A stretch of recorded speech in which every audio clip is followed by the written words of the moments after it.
Ruth கதை. ஒரு காலத்தில் நகூமி என்ற பெண் தனது கணவர் மற்றும் 2 மகன்களுடன் மோவாப் நாட்டிற்குச் சென்றார்.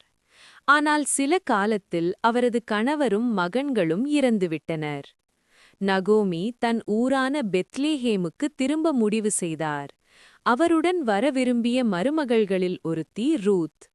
ரூத் சொன்னாள், நீங்கள் செல்லும் இடத்துக்கு நான் வருவேன். உங்கள் தேவன் என் தேவன். பெத்லேஹேமில் ரூத் வயலில் வேலை செய்து நகோமியை கவனித்தாள். அந்த வயல் போவாஸ் என்பவருடையது. அவர் ரூத்தின் நல்ல மனசை பார்த்து அவளை ஆசிர்வதித்தார். பின்னர் ரூத் மற்றும் போவாஸ் திருமணம் செய்து கொண்டார்கள்.